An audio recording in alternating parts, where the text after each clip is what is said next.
Okay, so this is going to start out as a review of area and then move on to area, volume, and definite integrals. So to begin with, you guys all know by now that the way to find the area under a curve, for example, y equals square root of x, if we want to find the area from 0 to 1 on the x-axis, between the x-axis and this curve, we take the integral from 0 to 1 of the square root of x dx. Radical signs are a huge pain. We prefer fractional exponents because they follow the powers rule, which lets us add 1 to the original exponent, divide by the new exponent, and then we plug in the endpoints of the interval over which we want to find the area, and dividing by 3/2 is the same as multiplying by 2/3. So 1 to the 3/2 minus 0 to the 3/2. This winds up just equaling 2/3. Let me clean this up a little bit because, as you guys all know, when I write too fast, it makes a bit of a mess. Okay, so this isn't the hardest antiderivative problem in the world, but I want to talk a little bit more, again, hopefully still reviewing about why this works the way it does. And let's see, for that, I'm going to need a little bit more space. And I want to draw your attention to this rectangle sitting here in the middle of this area. Now, for example, well, I've said this before, but haven't really emphasized it enough maybe. The reason why this works is imagine a single rectangle with a base of delta x, some distance along the x-axis, and a height of y, which I'm going to now call f of x, because as long as we stick to functions, they're pretty interchangeable. Not in other contexts, but works for now. So I'm going to call this function f of x equals root x, okay? I'm not going to plug that in yet. This rectangle gets a special name. It is called a Reimann rectangle, and we can talk a little bit more during class about his role in all this, but Reimann was a very smart guy in Germany in the 1800s, and without him, calculus would look very different. So Reimann rectangles are the building blocks of your integral, okay? They're where you set up what you're going to do. Now in this case, it's not that much of a setup, okay? The area of this Reimann rectangle is its height, f of x, times its width, delta x. That's the area of a single Reimann rectangle. The area of this whole region between root x and the x-axis is what you get when you add up an infinite number of infinitely thin Reimann rectangles. So I want you to start picturing this as set up one Reimann rectangle, and then your total area is the sum from A to B of an infinite number of these Reimann rectangles. Your height becomes the y values that you're talking about, in this case y equals root x. Your delta x becomes a dx. I am skipping so many details and not even going into the logic or the formal proof behind this. And for something this simple, carefully drawing out a representative rectangle isn't necessary in general. But what if we make this a little bit more complicated? Okay? Here's what I'm going to do. I am now going to talk about a different sort of region, one that is in between two separate curves. Don't like the way I grabbed that picture, so I'm going to try it again.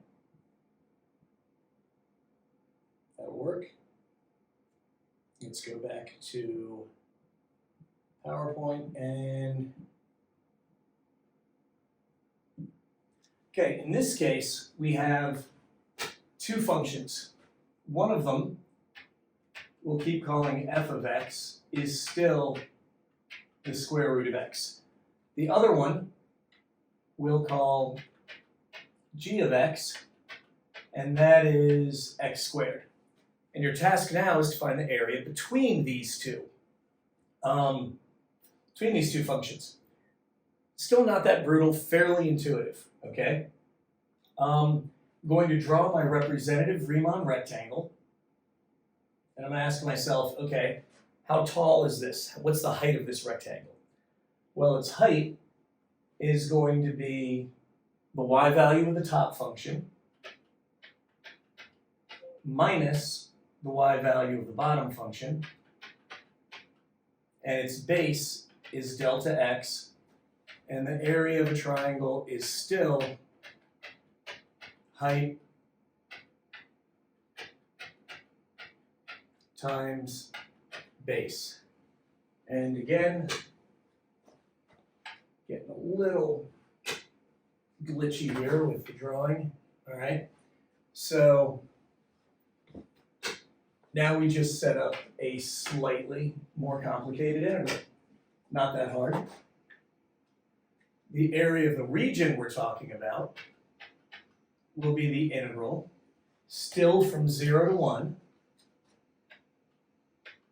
of the square root of x minus x squared dx instead of delta x, because dx in this context is a shorthand for making delta x infinitely thin, and the integral sign is an elongated sigma, meaning sum in math, and we're adding up an infinite number of infinitely thin rectangles. The integration works out similarly. This is still x to the 3 halves over 3 halves minus x cubed over 3. I'm anti-deriving term by term. Plug in a 1, I will again get 2/3 for my first integral, which makes sense. We just found that the total area is 2/3, and now we're just subtracting the area between the x-axis and the parabola on the bottom, minus 1/3. Could show the steps of plugging in the zeros, but I'm running out of board space, and 0 to the 3 halves minus 0 cubed is still 0. 2/3 minus 1/3 is 1/3. Won't always work out that way, but in this case, cutting out the parabola actually cut the total amount of area in half. Okay? What if we had a slightly more complicated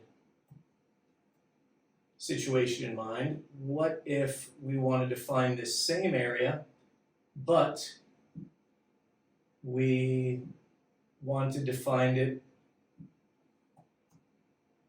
from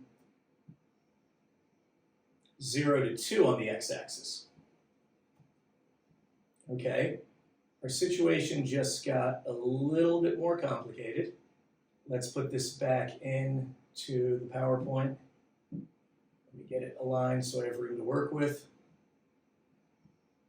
Okay, so I want to find the area of this entire shaded region, and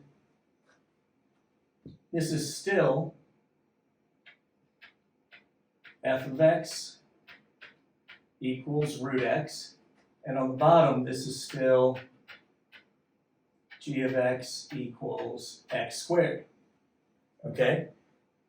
By the way, sometimes if you're not given a picture, if you're not given enough information, you might have to do some algebra to find out where this point of intersection is, where the two functions that you're trying to find the area in between, where they actually intersect. That won't always be given to you. I'm going ahead and telling you it happens right above x equals 1, and again at x equals 0, but you won't always have that information. Okay, now, area between two curves is presumed to be positive. So one thing you always have to pay attention to is you have to make sure you set up your integral, so whichever curve has the higher y value is on top of the curve with the lower y value. I mean, that's just how it's going to happen if you graph it. If you're not looking at a graph, you have to double check that, because when you set up your integral, it always has to be the function with the higher y values, the one on top, minus the function with the lower y values. If you are asked to find the area of a region between two curves where they switch roles, where they switch places, the one that was on the bottom is suddenly on top, the one that was on the top is then on the bottom, you have to set up two integrals. So in this case, we would first find the area from 0 to 1, f of x minus g of x, and to that we would add the area from 1 to 2, only now g of x is on top, and from that we subtract f of x because it has the lower y values. This is the only way to calculate the actual area between these two things. Is that what you'll always be asked to calculate? Most of the time on multiple choice questions on an AP exam, yes. In other contexts, for example, if this graphs represented position, we were talking about velocity. If they represented velocity, we were talking about position.